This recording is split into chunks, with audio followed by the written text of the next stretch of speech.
Why does capitalism best fit the economy today? Capitalism encourages people to compete and work harder than others, bring dynamic efficiency and productivity to economies. This distinctive element of capitalism is not present in other economic systems like socialism and communism. When people are stimulated to put in more effort and produce finer goods and services than others, innovation occurs, developing new, inalienable functions that transform our lives and even industries. Second, supply and demand determine the price of products. Theoretically, the price drops as the supply overrides the demand, but it increases when the supply is greater. Take diamond's rarity that is linked to its price, for example. Compared to the demand for diamonds, their supply is significantly small, for they're one of the rarest stones existing. On the other hand, the political leader has the absolute authority to determine the price in societies under different economic systems, such as communism. One noticeable shortcoming communism brings to societies is the loss of interactions between buyers and sellers through price rationing. Without such interactions, the proper balance of supply and demand cannot exist. However, the most fatal problem of capitalism is the unequal distribution of wealth. According to a Federal Reserve System's report in 2017, the top 10% of the people in the United States of America took 48% of the country's income produced in the year. The rest, 90% of citizens, took half of the income produced in the country. This clearly indicates the middle class, which symbolizes the soundness of economies, is collapsing. Maintaining the middle class is extremely significant in conserving wholesome social structures and economies. More than 50% of Americans qualify as middle class, according to a report from the Pew Research Center. A strong instance of an unequal distribution of wealth occurs during former President Ronald Reagan's presidency. One of the most notable works from Reagan is the development of neoliberalism. Neoliberalism is the free market ideology that focuses on the freedom of individuals instead of government interference. Reagan enacted the Economic Recovery Tax Act of 1981, which reduced the tax on the rich and financial liberalization policies.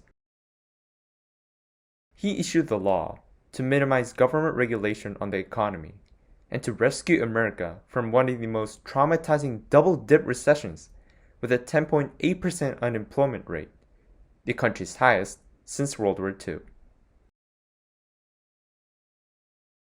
The act cut 23% of individuals' previous tax rates over 3 years, the rich in particular.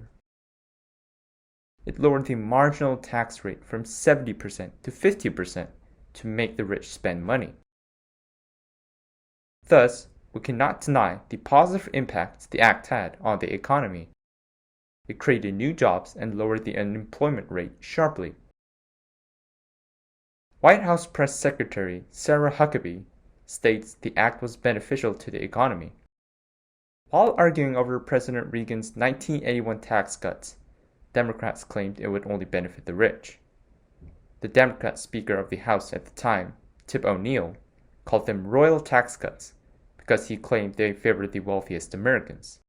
What really happened was more than 14 million new jobs were created over 5 years.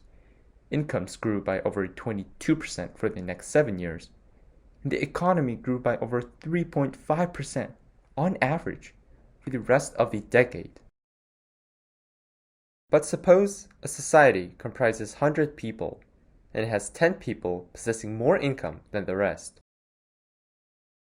Within a community with such a massive inequality, the proper balance of supply and demand for goods and services does not exist.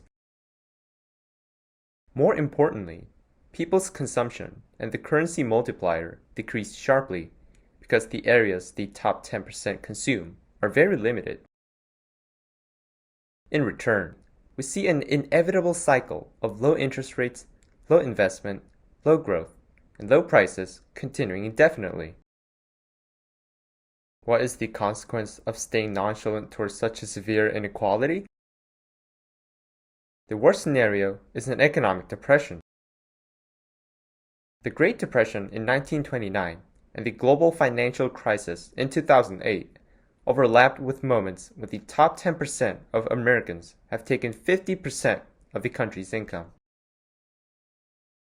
We learn from neoliberalism/capitalism 3.0 with the rich bias policies of Ronald Reagan that societies today favor the wealthy and exploit the people of lower class and middle class, the most crucial groups in maintaining healthy capitalism.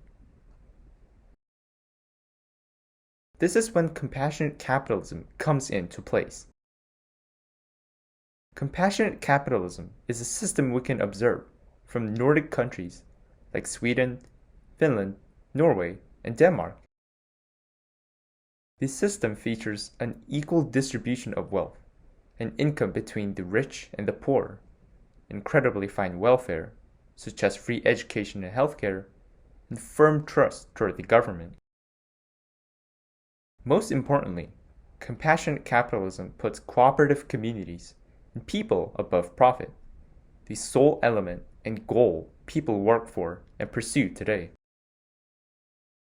The system's central principle is that corporations and companies have to consider the working environment more than profit, providing more humane and suitable working conditions that are compassionate and fair.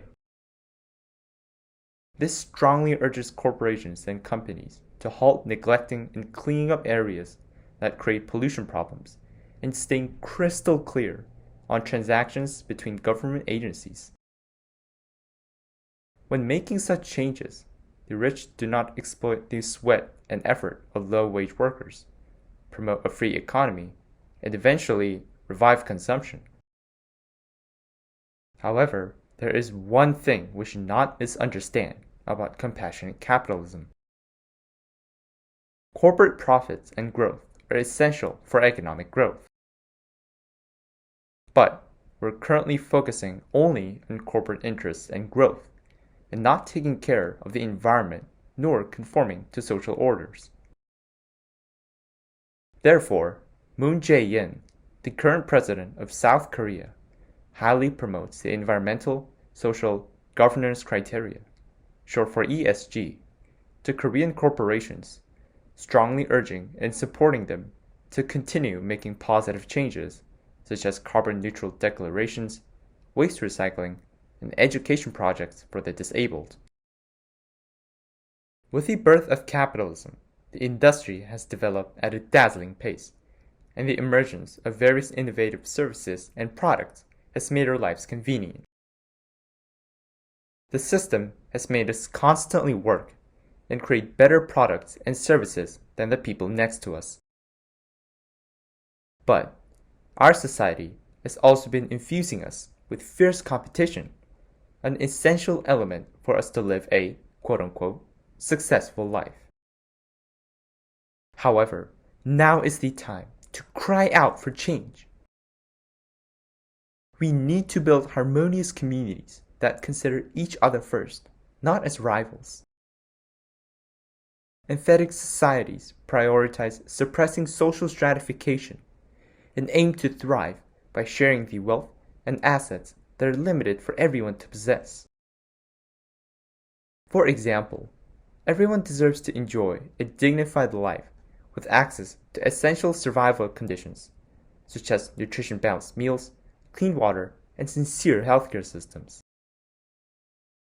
When such conditions are guaranteed, people can become connected and develop cooperative communities that do not have each other left out based on their socioeconomic status or types of characteristics that define individuals, such as religions and ethnicity.